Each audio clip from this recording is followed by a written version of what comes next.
50% 以上の猫が腎臓病に。キャットフードの普及に伴い腎臓病が増えたというデータがあります。砂漠生まれの猫は水分は獲物から取っていたけれど、現代猫は水を飲む習慣がないまま水分量が少ないドライフードを食べています。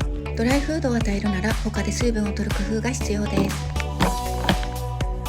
急激な都市化が進んだエリアで泌尿器系トラブルが増えたというデータもあります。室内飼育は外の危険から猫を守れるけれど退屈やストレスになりがち。